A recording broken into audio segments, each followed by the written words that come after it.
Hi, I'm Garmbreak1, and this is Midgardia's cool crowdfunding show. I'm here today with Dora and Allison. How's it going? It's great. Yeah, above average at best. At best? I meant to say at worst. Above average at worst. It's going great. I'm glad to hear it now. now.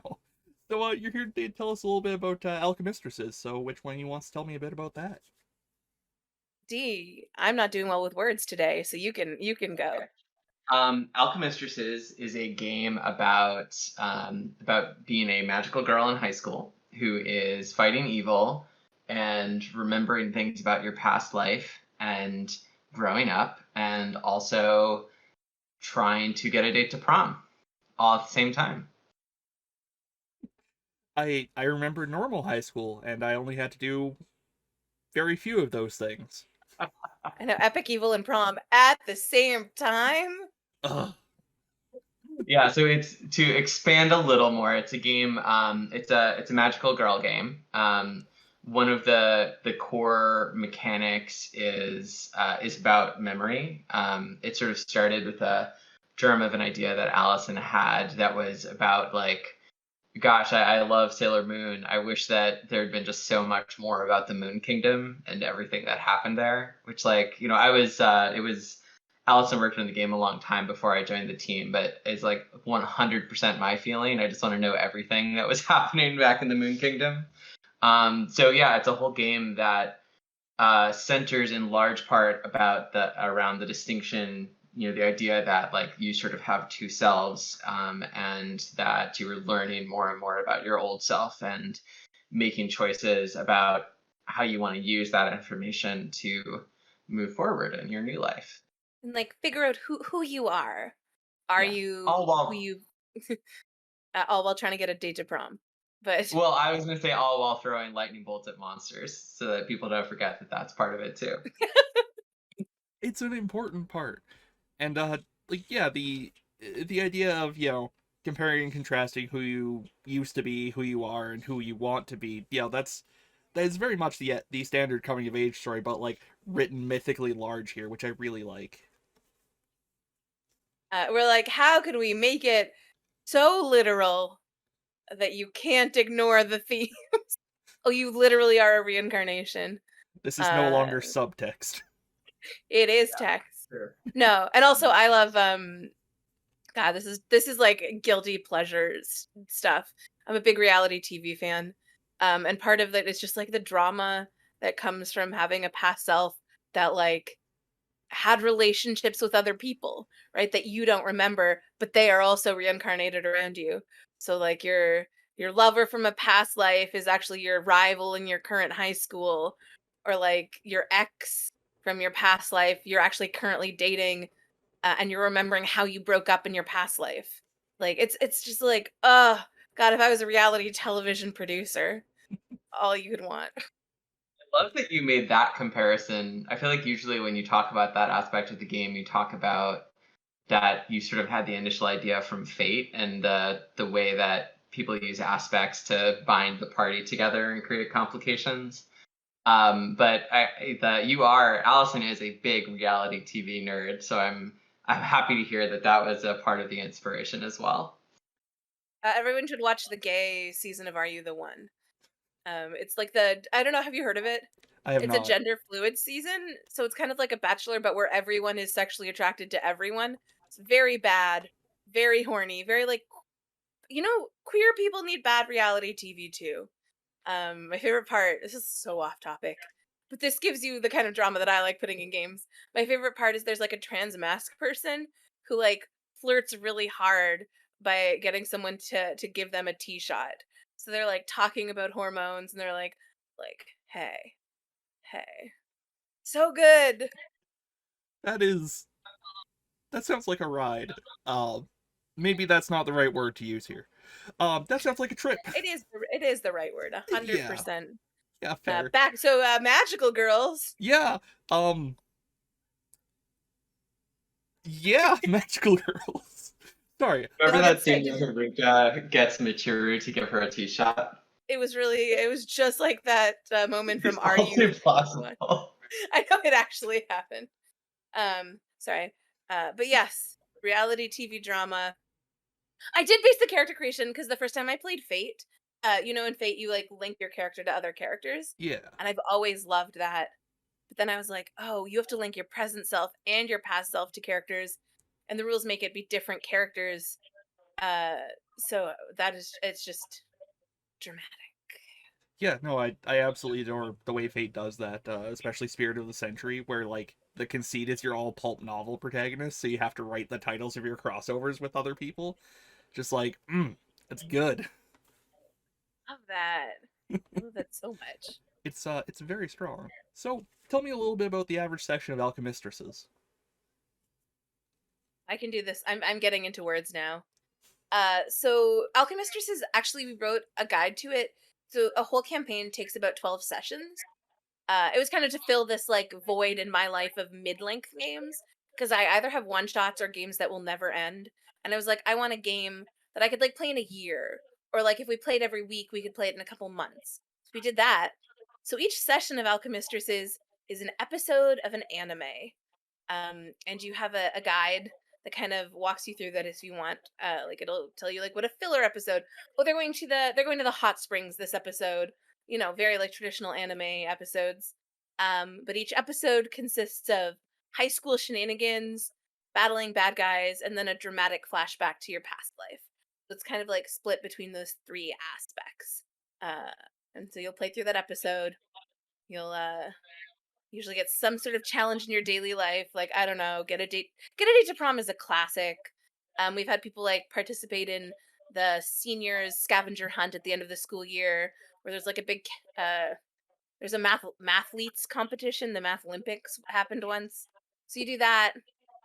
Then an evil entity comes and will, in true magical girl form, like try and, I don't know, steal the pure heart crystal of your best friend, or whatever the whatever the conceit of that arc's villains are.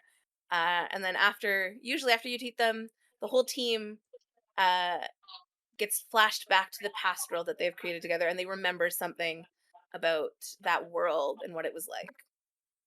And I hate it when I'm in the Math Olympics and my past self comes from a world where they used base 12 instead of base 10. So I'm getting every question, right in a sense, but actually wrong. It No, sucks. We've all that's been there. such a good. That is such a good. Anyway, I love it. I I'm honestly in. wish we had thought of that for our Math Olympics competition, for it Oh, to it would be have been like so much better. you're really disoriented because they used base 12. Well, you've got it for the future now. Yeah, that's a Just free know one if for you get GMs out it, there. if you get the episode guide and that's an example, you'll be like, oh, they owe me. They owe me for that. Where's my money? Give me them sweet, sweet blue $5 bills. Uh, so, being that it is Pride Month, I have to ask how required is it that you are a girl in this situation? Just the conceit is magical girls, but that can have a fairly loose. That's Yeah, in would that do sense. you have a? Would you like to read from the rules, Allison? I would like. We have a very specific paragraph that we put in for this. I don't have it in front of me, but the general idea is that magical girl is a job description, not a gender. So in this game, alchemistresses, you'll always be called mistress. So you can be like you'll always be like the mistress of fire or the mistress of earth, but that doesn't relate to your gender. And what's really actually one of the very queer stories that can be told through this is by being the reincarnation of someone whose body or gender identity or lived experiences are different from your present day self. Which, for no particular reason, I think D is much more suited to talk to. I mean, yeah, I mean, I think you said it. It is just like it's sort of the first time I played the game, it was immediately where I wanted to go with it, and I've since seen a lot of our playtesters actually do the same thing.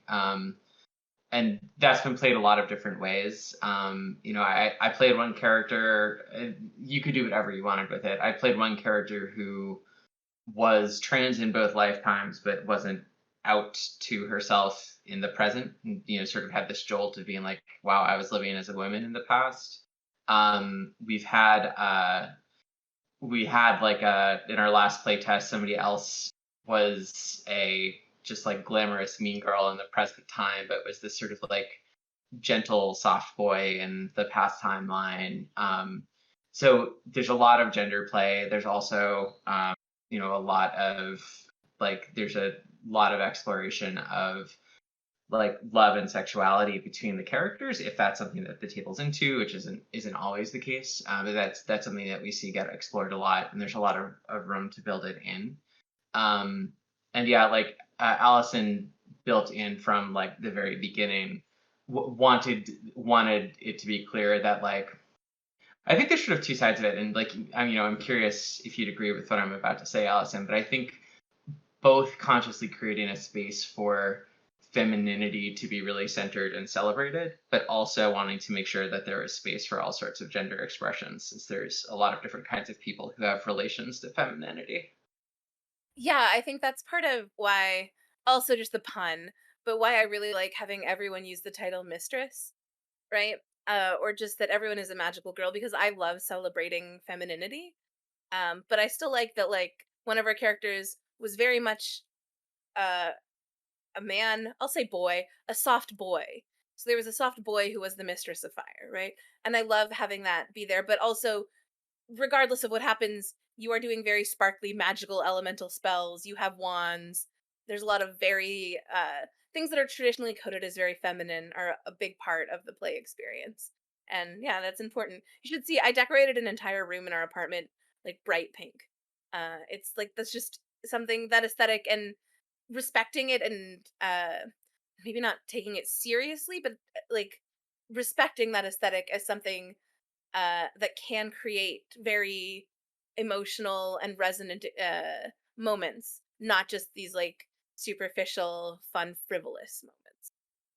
Right, absolutely. And even if you did want to play a male character, like a bad boy delinquent type or something, real mask, there is certainly a conversation and an interesting dynamic to be had with how do you feel about these things that are technically like in your wheelhouse, you are still fighting and stuff, but in a very feminine way, and you're called mistress and all that. There's like certainly a dynamic of how do you feel about that. I want a hard ass bad boy mistress of fire, like real talk. Well, That'd be Yeah, so I mean fun. that. you know where I am. Gender expression is also something that gets played with a lot in playtest. Like there's one thing that I feel like this I'm saying Allison is with this thing because I think that these are elements of the design that came from her, but like there's a lot of emphasis on making sure we understand what things look like, make sure we understand like what people's costumes look like, which is I just think fits into like the idea of like this is a game that consciously doesn't consider those to be boring things. It thinks that those are really important questions, Yeah, which I I think can't. like I realized that. So we went on a podcast all about character creation, and we didn't bring up that there's an extra character sheet for the team. Like each character gets their own character sheet, but then the like magical girl team of alchemistresses gets a character sheet.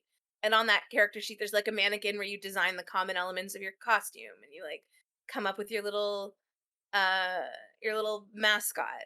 And in the guide, there's in the episode guide, what happens in episode 1, of course everyone transforms for the first time, and we've actually commissioned a really talented musician to make a transformation piece of music. So at that point in the episode guide, it's like play the music, and they have the length of this track to like describe what their body looks like in the mundane world and how it transforms into their magical self. And it's like so impactful to play that music and watch people, and then my hair swooshes across the screen from left to right like a wave. It's just like yeah, so much fun. That yeah, rules. which I think is also like I think it's I think that has a connection with sort of femininity, but it's also just about like that one thing I've talked about a lot with this game and like have said to Allison a lot is that one thing I like about it is that it play tends to shift between a lot of different tones. So like you'll often go from something that's very like comic and lighthearted, but potentially in like sort of the high school immortal section, to something that's very adventurous, and then very often there's a lot more sort of like high drama when you're talking about memories of the past, and sometimes even tragic. And the like one of the registers that it moves in is this like, I mean, it's great because it can be either very goofy or it can be very earnest, right? Like, I mean, I love. Okay, sorry. What I'm leading to is that there's like a mechanic of when you transform, you have to actually shout your transformation phrase, and you have to do your signature magical girl pose. Um, and it's my favorite part of play every time. Just like Someone on really Twitter called earnestly me shouting my self-indulgent transformation for phrase. that today. Oh, sorry. It was And a I love it. compliment, though. No, it was like a compliment. In high school, my English teacher described my writing as self-indulgent when I wrote this like weird script about a sentient potato on Prince Edward Island, which is where I was born. And I was like, no, that's Dee, I don't know if you know this. Sorry, I hope this is interesting. But I actually the elevator pitch for my master's thesis was a self-indulgent exploration of intimacy. But they told me to take self-indulgent out because it was self-deprecating, and I'm like, no, it's great. But yes, I just like as a GM, uh, people will be like, oh yeah, so then I transform and I switch to my magical girl form and I attack, and I'm like, you what now? What did you just do? And then they're like, oh yeah, you're gonna be blown away, and then they are allowed to flip their sheet over. So like they'll forget and they'll be like, no no no no no. You know, what's interesting is I only know of one other game with a similar mechanic, like you actually have to shout your stuff to do the things. And it's the freaking Dragon Ball Z official tabletop game where I you am That's get awesome. I didn't know yeah, so that. that's so good. you get bonuses if you scream your like attack names and do poses and stuff. And it's just Deal. it's incredibly funny to me. Sorry that No, that's that so good. yeah, like the contrast between the really feminine one and freaking Dragon Yeah, Ball Z. We did the I work with I founded a game making cooperative. I like to make games in my day job. This Alchemistresses is like my true love passion project. But one thing we did once was we called it the Magical Girl Olympics. Um and you like it used a PS move and you did a bunch of poses and it was a LARP. People were commentating on it the whole time. But halfway through you had to do a Dragon Ball Z charge up. And it was like just talking about the ways in which anime, like how magic works in Magical Girls versus in Dragon Ball, and like how there's these like beautiful, elegant, swooshy movements, and then you're like, Dragon Ball, Kamehameha. Anyway, so Yeah. I don't know, Yeah, read those rules. there's a whole spectrum that goes from like Magical Girl to like Super Sentai and Kamen Rider to Dragon Ball Z. yeah, yeah. There's some sort of through line there, right? And it's interesting that it comes out of anime. Um, there's so many. Yeah, I don't know. Like the contribution, even though anime like it's not a genre per se, there is, I guess, since it's coming from a different cultural context, it often just brings something distinctive to, obviously I'm somebody who's appreciating it as a North American, and like it brings something very distinctive, and there are through lines even between very disparate genres that way. Yeah, absolutely.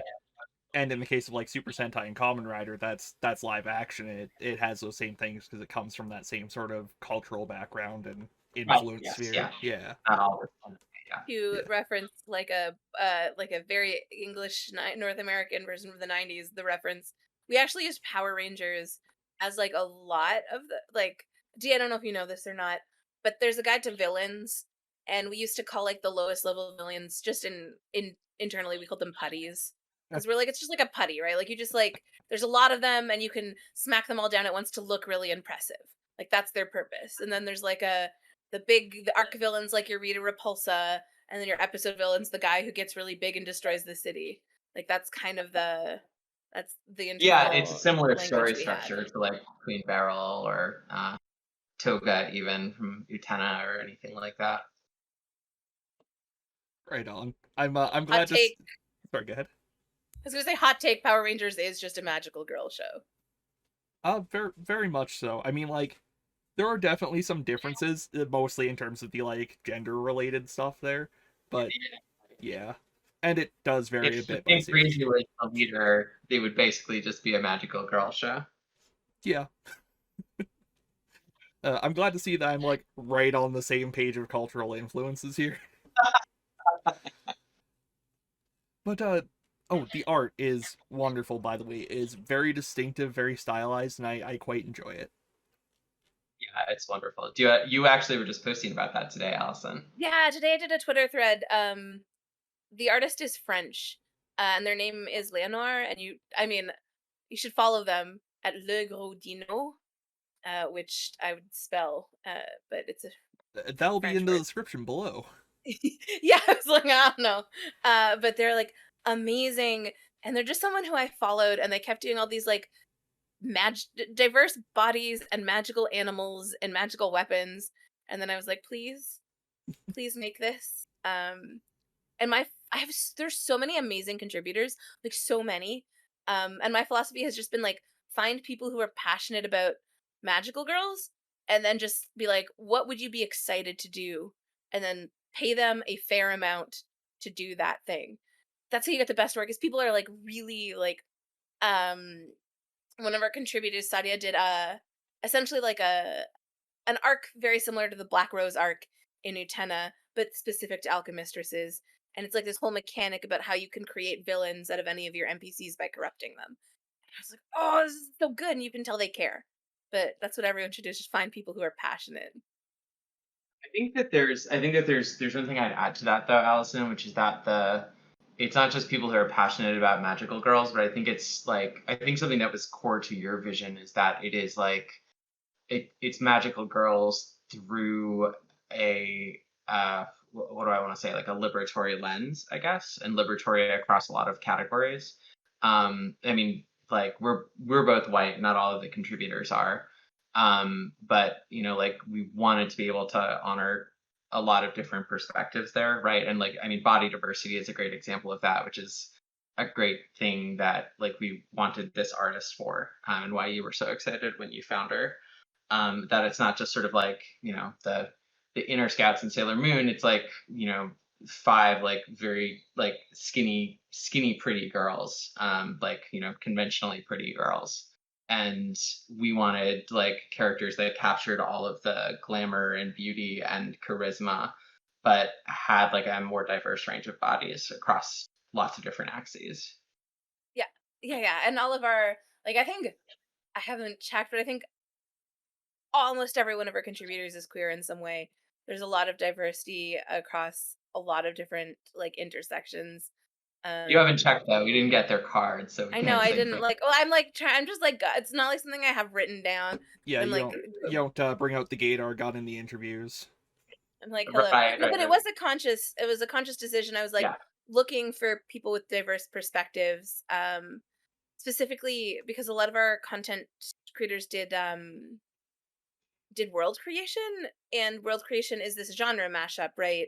Like in the Moon Kingdom, there's a past world and a present world, and so we wanted a lot of different perspectives to that world building. So the more diverse people you have doing that, the more interesting worlds you get. Right, absolutely. Are there any other aspects of Alchemistresses that you'd like to bring up while you're here? Either of you?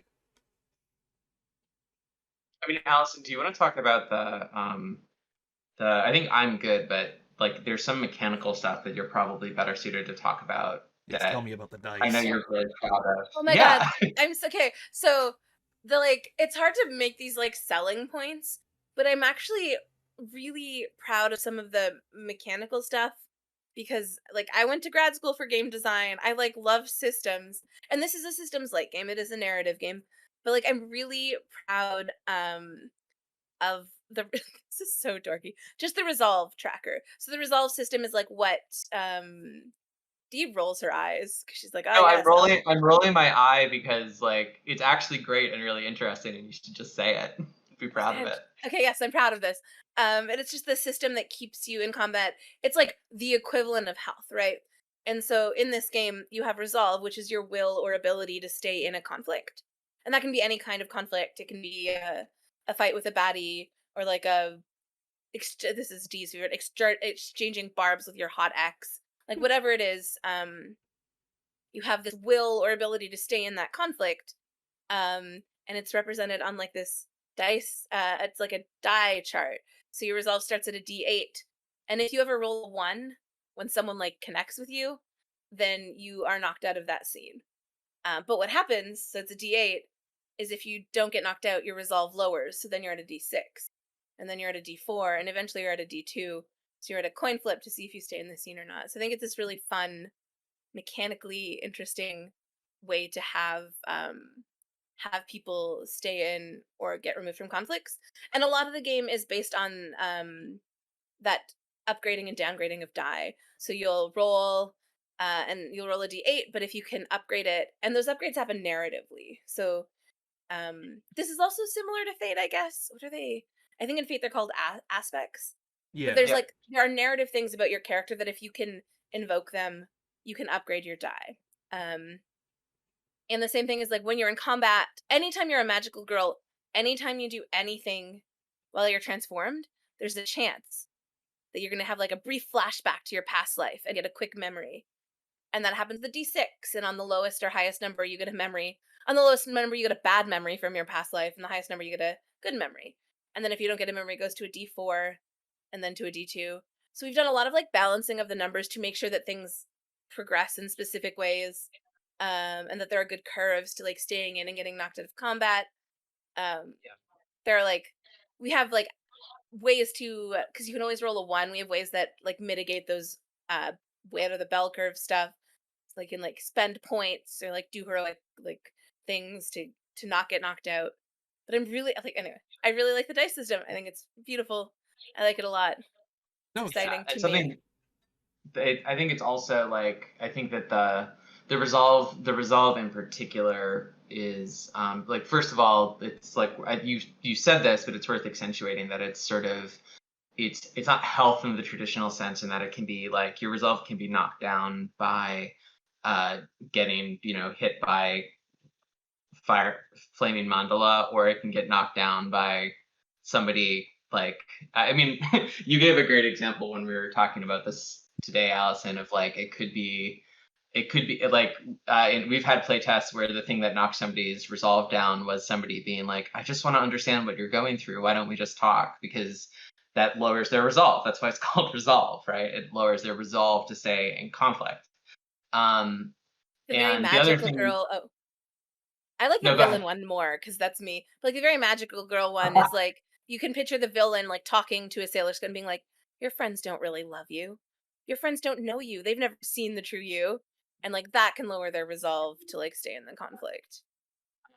But it's all, I think the whole purpose in a lot of ways of that, like of the dice mechanic, is to mirror like the very particular rhythm that magical girl anime has around combat, where like there's usually, if for a significant fight, there's usually some sort of emotional component. There's something that like somebody needs to grow or change or realize something.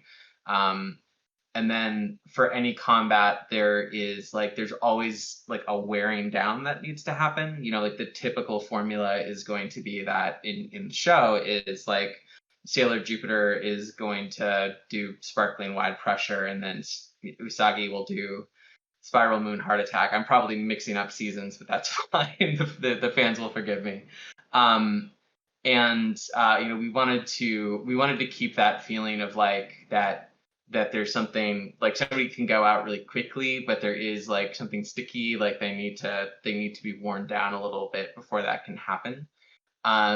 And yeah, that's great. I think it's a I great was gonna mechanic. say, and that we like explicitly wrote that into the rules in the way that, and this is God so Sailor Moon. You know, Sailor Moon can only use her like a healing wand after the person has been weakened.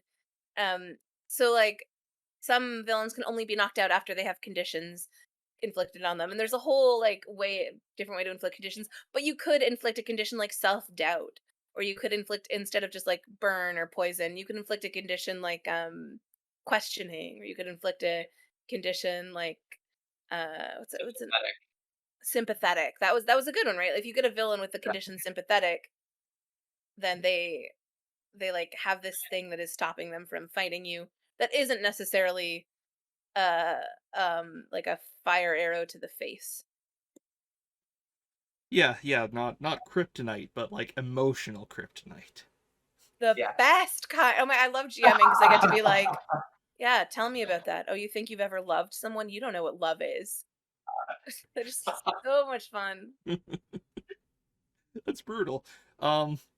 Remind me to never get on your bad side. Yeah, Allison's very sweet, but she was born to play a mean girl on TV. Yeah, no, this sounds like a great time.